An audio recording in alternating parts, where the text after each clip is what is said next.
My name is Sid. Welcome to another live stream. And today I wanted to kind of answer some of your questions about living in Dubai. So, if you guys aren't aware, I have this series of vlogs called Living in Dubai. Now, I haven't posted one in a really long time. Just haven't had time. And, there's a lot of interesting other stuff that I'm enjoying to make videos about. But I thought I'd, do this episode of Living in Dubai just about some of your questions that you have, and we'll try and answer your questions in real time. I'm going to do this for about 30 minutes or so. So we're going to be on the live stream for 30 minutes. And so you can ask me questions in the chat. Otherwise, we'll go back to some of my old Living in Dubai videos and look at some of those questions. And then we can answer some of that. I kind of just want to stick to living in Dubai questions, no other stuff. So if you guys aren't interested in that, then we can catch up some other time. So anyway, guys, so we already have a question in the chat, and so it's from Saurabh Damne, and he's asking about I want to know how to do an MBA in the UAE, and can a student work part-time in the UAE if studying? So in order to do your MBA in the UAE, you have to apply to a college. Once you get through, the college should be able to provide you with a student visa. So once you have your student visa, then you can come to Dubai. That's not a problem. Unfortunately, you cannot work in Dubai on a student visa as far as I'm aware. And but there are some workarounds for that. Like, for example, some colleges have on-campus jobs, so you could apply for one of those things and earn a little bit of side money over there. There are certain companies that hire people for part-time jobs as in, like, there might be an event or something like that and they need extra people for that event, or things like that. I know of students who've done it. I've done it myself in the past, but technically you're not legally allowed to work here on a student visa. So I'd consider that before you move. You're not going to make a lot of money working part-time and doing your MBA at the same time. It's a little difficult to do that here. So Mkwan Reviews is in the chats. Hey buddy, how you doing? Is it expensive living in the UAE?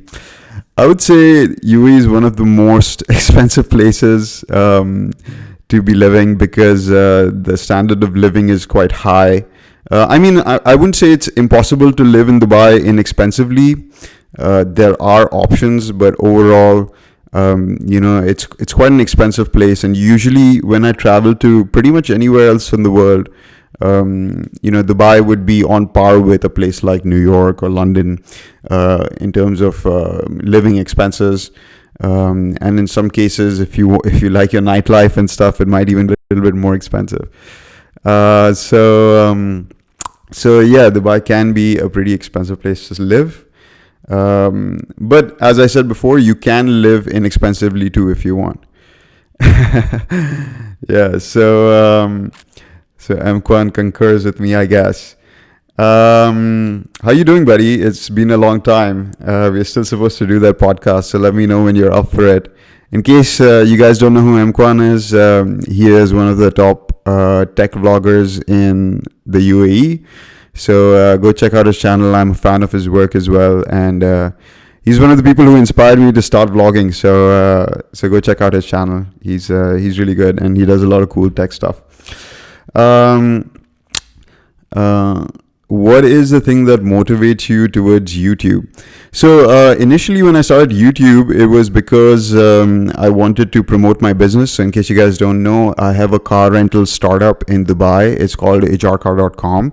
And Ajarcar, connects you with the small to medium-sized car rental companies. So we've built a platform for small to medium-sized car rental companies to go online. So we provide them with a booking engine, and we provide them with the tech in the back end and an online payment gateway.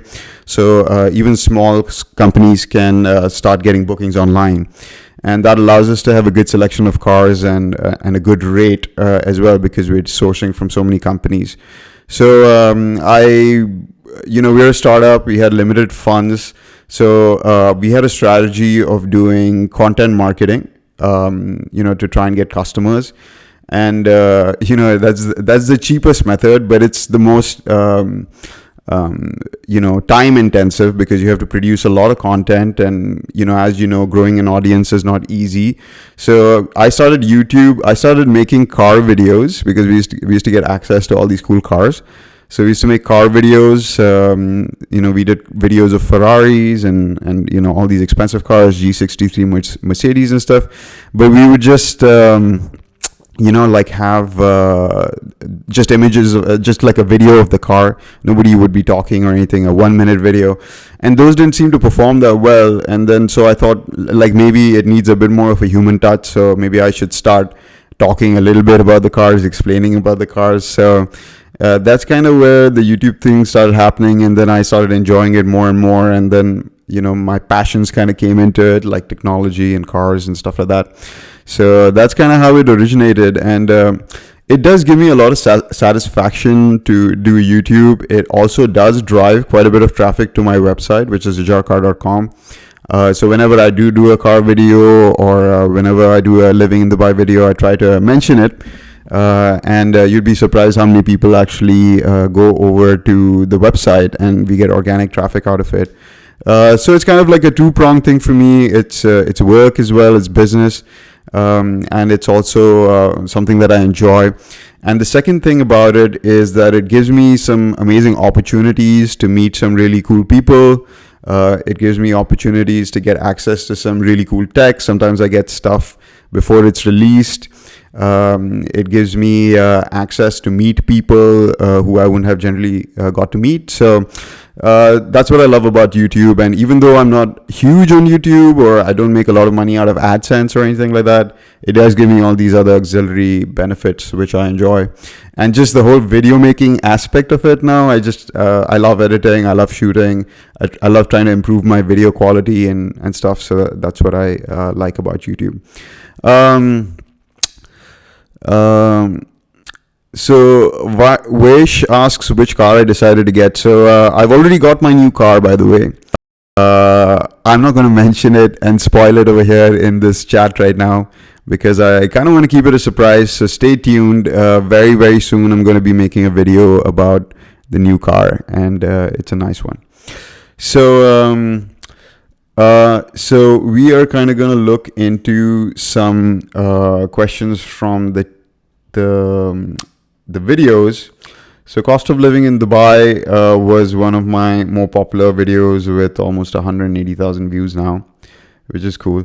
It's weird, sometimes you like look back at these videos that you did like 2-3 years ago, and initially they just got like like a few thousand views, and then when I come back after a year, it's like 180,000 views, which is pretty cool. I didn't know this video had that many views now. So in this video, he asked me, because I was shopping in Spinneys, they were saying it's not the cheapest place to buy good stuff, but you get good stuff there. That's true. So in my cost of living video, I was just basically showing you guys like how much it costs to buy things, like how much a bread costs and how much this and that costs.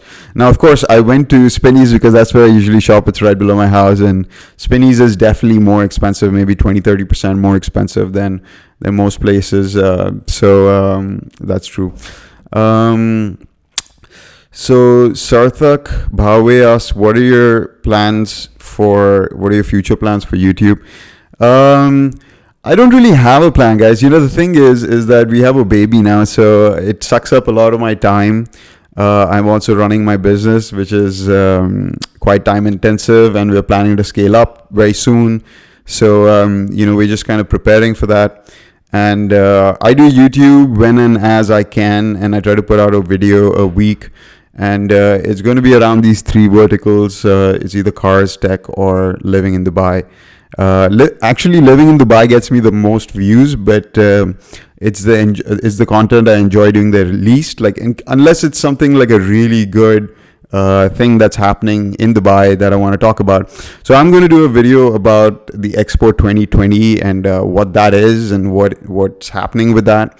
So that is one of my plans, to do a video about Expo 2020. So in case you guys are interested about that, it's going to be pretty cool.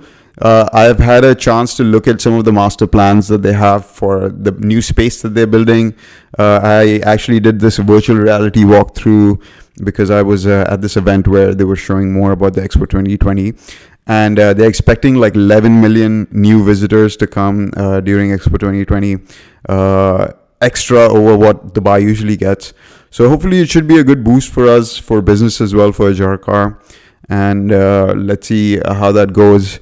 Now with the coronavirus and stuff happening, a lot of events and stuff are getting cancelled. I don't think Expo 2020 should be delayed because it's quite a ways out, but we'll have to see how this corona thing happens. iPhone SE2 thoughts. Guys, as I said, I'm going to try to stick to living in Dubai for this episode. But, I think the iPhone SE2 is going to be... I'm not so keen on the iPhone SE2. I don't see the point of it. It's probably just going to be a cheaper iPhone. Probably going to use the iPhone 8's design. So it's going to be like an iPhone 8 Plus or iPhone 8, extra. Saurabh, I missed your question. What was your question, buddy? From which country have you completed your bachelor's and master's, and what are your educational qualifications? So I did my degree. So I studied in Pune for 2 years. I did my 11th and 12th in Pune. And that was the only time that I was out of Dubai. Otherwise, I've grown up in Dubai and I've lived here pretty much all my life. So I did 2 years. So I was in Naroshchi Wadia College in Pune. And then I came back to Dubai and I studied in this institute called ECMIT, which was affiliated with Champlain College in the US. So my degree actually came from the USA. So I've got a US undergrad degree, and I did my undergrad in computer science and web development. So, I was a coder. I still am in IT. I have an IT background, so I do a lot of IT related work with enterprise software and stuff like that. So that's my background in terms of education. Never did my master's or anything like that. So studied in Dubai and was able to complete my degree from here and got a US degree, which is one of the advantages of some of the universities over here. I hope that answered your question. I'm trying to find some more questions, some more good questions to answer.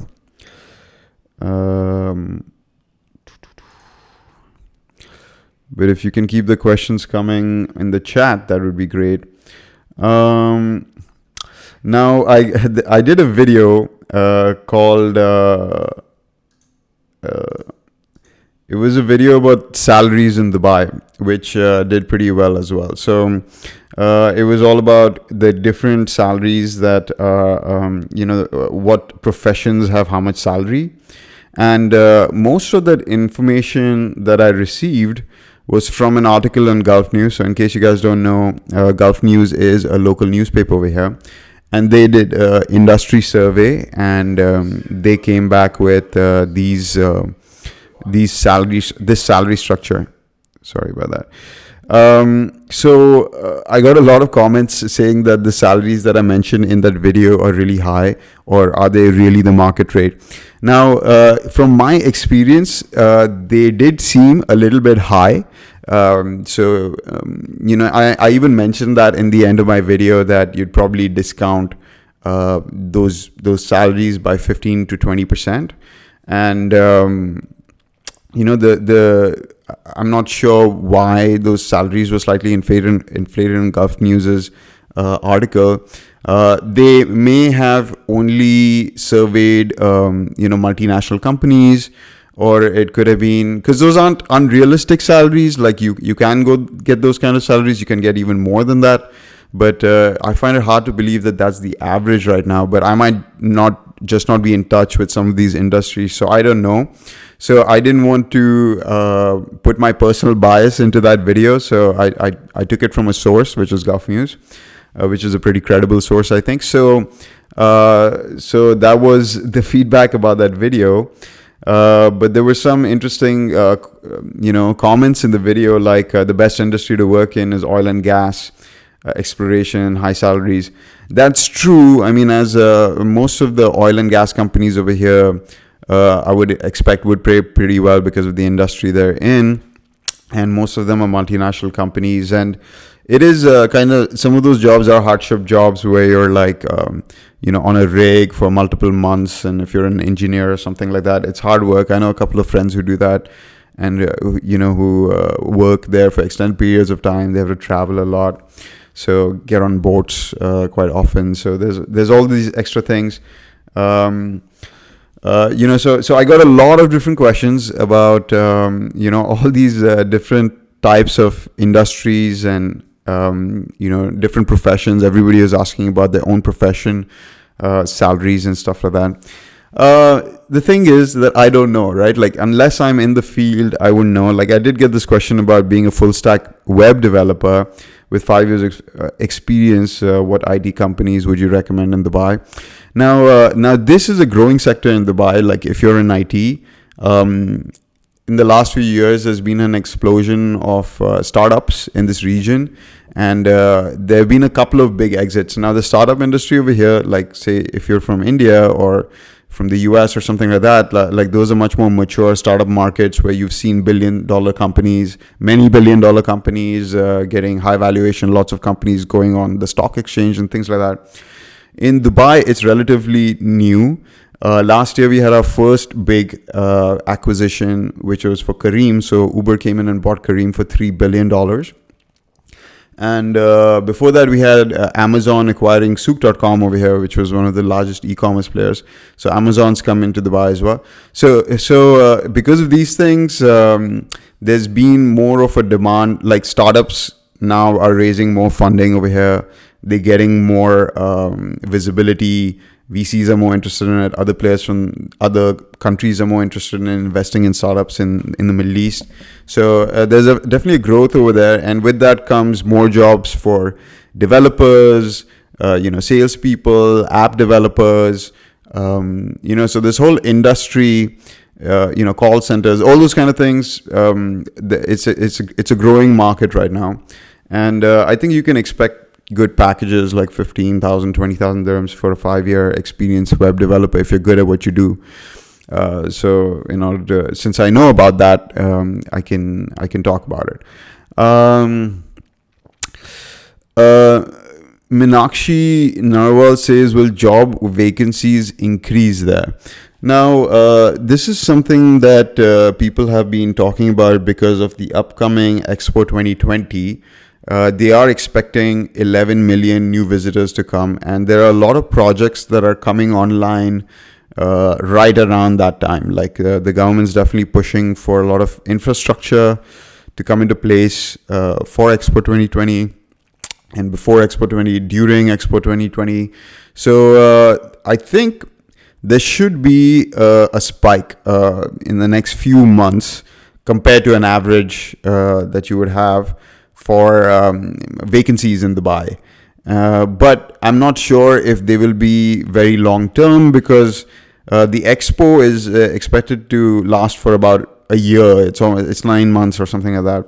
So they're going to require a lot of people for those 9 months or so to accommodate for all the extra stuff that's happening in Dubai, all the events, all the visitors.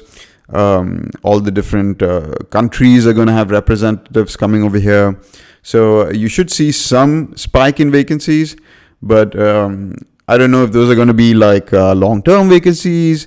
We still have to see once Expo 2020 gets over, like what the situation is. Karthik saying, are you coming to India anytime soon? Yes, I'll be coming to India in April. It's my cousin's wedding. So I'm going to be busy with that. But I might try to stick back in, I'll be in Mumbai for like 3 days or so for the wedding. And I'll try to stay back for 2 more days because I have some friends in Mumbai who I want to do like video collabs with for the YouTube channel. So let's see if that works out. If I can spare the time, then I'll try to do it. And then if you guys want to do a meetup or something or whatever, we can figure that out. But I still have to figure out my travel plans first. Saurabh said, great. By the way, I'm also from Pune, from I don't know what that is. Scrim it? Okay. Uh, I want to meet you because I shifted to Dubai. Amol Kashkar says. So that's cool, bro. You just shifted to Dubai. Let people know in the chat what you think of your experience so far. The thing for me is I always lived in Dubai. And then I went for Pune to 2 years, but for 2 years, and then I came back. But I was only 16 or 17 when I came back, so I didn't really have, a new moving to Dubai experience ever. So, it would be great if you can share your experience with other people who are like thinking about it or like looking into moving to Dubai. So Saurabh saying, can I get an internship in UAE as I'm from the BBA field?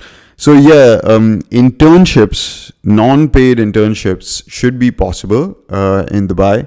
As long as you're not employed by a company, you should be able to do that. And can I get a job as a fresher? Now, a lot of people ask me that, like, how do you start off by getting a job? And I would say the internship route is probably the best bet. If you're already in a company and you're already doing an internship, they know how you are, how you work. And, if you can get that opportunity, most of the people I know who came out of college in Dubai and were able to get jobs usually went that route. It's either that or you need some connections, like you need to know people. It's very difficult for a person with zero experience to find a job, I would say. But as I was saying, the internship route is a good route, and a lot of people hire interns as well. I would say that would be a good way about going about it if you are thinking of coming to study in Dubai.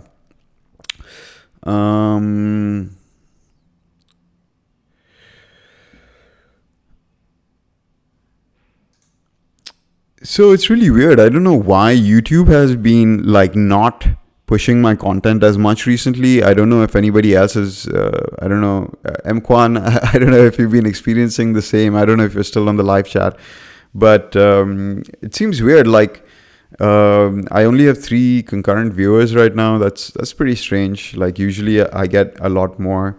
There's at least 15-20 people on here whenever I do a live stream. It seems strange. I think YouTube isn't pushing the content out to people. Even my videos are getting less views. I don't know what's happening.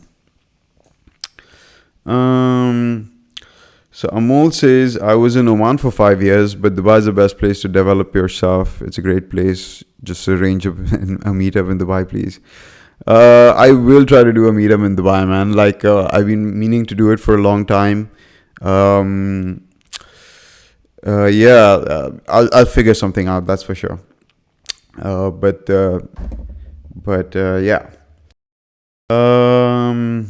Let me try to find some other interesting questions.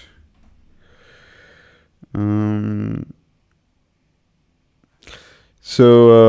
one was from Shweta on my video about jobs in Dubai, where she asked, is there an option to get part-time jobs in Dubai? Please suggest, because I have a 3-year-old baby, so I would prefer to get a part-time job. Now, if you are in Dubai and you are sponsored, say as a lady, and if you want to, and you have a husband who's got a work visa, you can work at a company without having a work visa. So what's required is, like, basically you need to the company that you want to work for has to get a letter from your husband saying that it's just like a acknowledgement letter saying that you're allowed to work. So once you have that, you should be able to work your part-time job. Now, how would you go about getting that part-time job? I'm not sure. In fact, we had this idea a long time ago. We actually started a company called Chameleon at the time. Don't ask me why it was called Chameleon. But the idea behind it was to create a platform for people looking for part-time jobs. So you'd be able to go create a profile, and whenever these part-time jobs came up, we'd connect companies to these people, and it'd be easy for the companies to search for different profiles of people, the kind of people they wanted, and it was designed for more things like events and those kind of things. So I mean, there's a bunch of portals online where you can look up part-time jobs.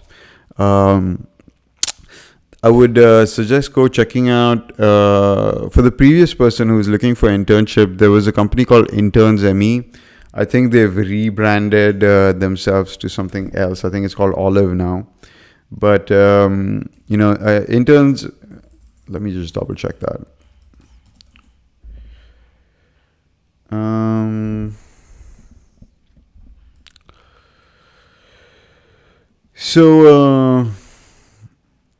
So Olive is the company that you can go, and there's a lot of internship and part-time positions available over there. So that's a good resource. So Jack's asking me about my camera. Which camera do I use to vlog? So I use multiple cameras. Do you want a whole list? Because okay, the main camera, this one I'm shooting on right now, is a A6000, which is permanently mounted to my desk, and it's for like top-down shots and like live streaming. I also have a A6400, which I recently bought. So this is the one. This has this is the A6500, and this is the A6400, and this one has a flip-up screen, so you can see yourself. So if anybody wants to buy a vlogging camera, get this one, or pick up maybe the Canon M50. Those are my suggestions. And the reason I have 3 of the almost exact same type of cameras, first of all, consistent image quality, so I can go back and forth between different cameras without the colors looking different or something like that. And the A6400 has a flip-up screen with a much longer recording time. That's why I bought that. And then this 6500 is good because it's got image stabilization. So I use a combination of these 3 cameras. Then I have the GoPro, and I have a drone, which is the DJI Spark, and GoPro 5. So Hitesh Rose says, I've been watching your videos since quite long. I'm a government employee and now posted in Indian consulate in Dubai. If you're coming in the Indian consulate for any work, I would like to meet you. Oh, that's amazing, man. Hitesh, thank you so much for the offer. I will keep that in mind. The next time I'm in the consulate, I'll ask for you. Thank you. So Karthik asked a question: has real estate business reached saturation in Dubai? How easy or difficult is it to start a real estate business right now with all the competitors? So when you say real estate business, do you mean like being an agent, or do you mean being a developer? So if you're asking me, is the real estate market saturated in Dubai? I would say it's there's definitely a lot of competition, right? But if you compare the rates in Dubai right now for real estate compared to any other metropolitan city in the world, like obviously if you look at Mumbai, it's like crazy expensive because they have a lack of land over there. Same with places like New York and London and stuff like that. But if you compare what the rates are in Dubai compared to some of these other cosmopolitan cities in the world, the rates are actually pretty low. And that's because of there's a lot of property in the market, and the new wave of property that came in is actually all budget property on the outskirts of Dubai. So I wouldn't say, like, I know a bunch of people who are real estate agents, and they're doing really well for themselves. There's still transactions happening. There's still people buying property because the prices are low now. People are, before maybe it was more investors who were buying property because of the high prices, and now it's kind of more end users, people who actually want to live in these places, which is a good thing. It doesn't artificially inflate the prices, and it gives more people an opportunity to own a house. So yeah, there's still definitely transactions happening. If you want to start development, I don't know about that. So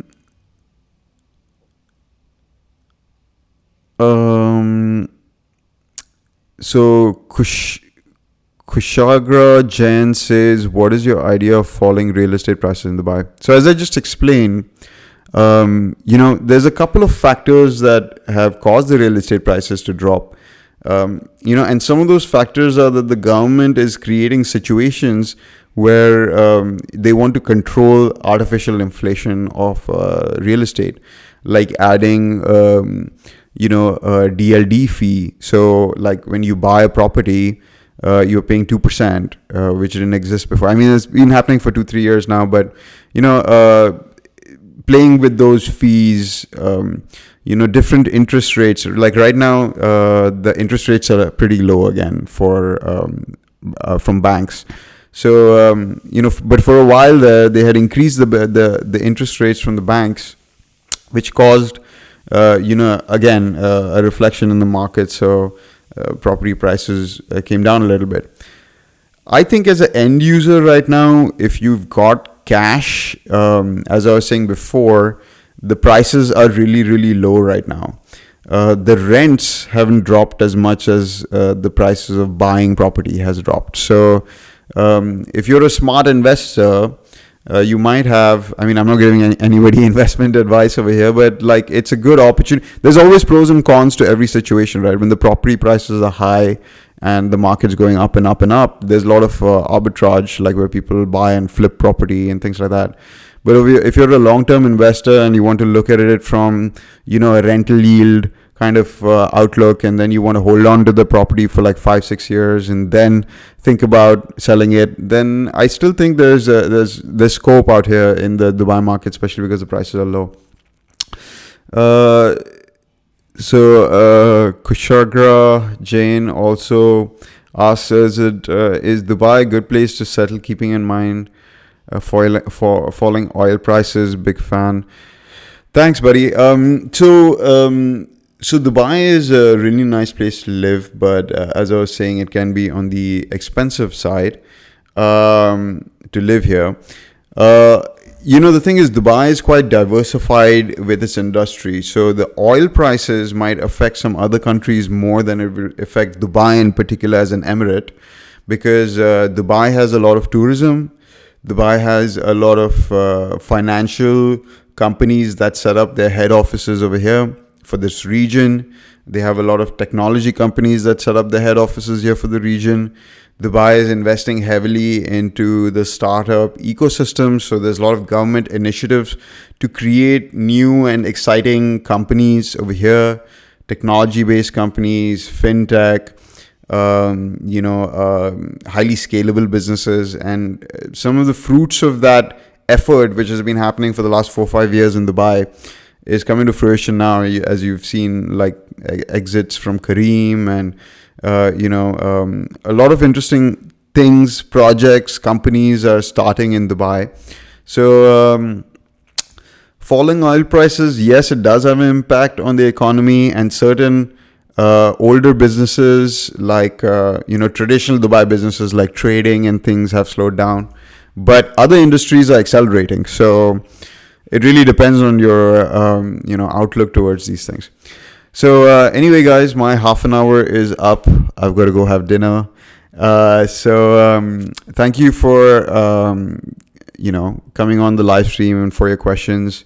I'll try to do a Q&A, living in Dubai every other week or something like that, because I think I prefer doing this than just making a specialized video for a particular topic. I might still do that as well if the topic's really interesting.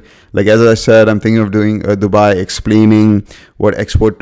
I'm thinking of doing a video about explaining what Expo 2020 exactly is and some of the cool things that they're going to be doing out here for Expo 2020. So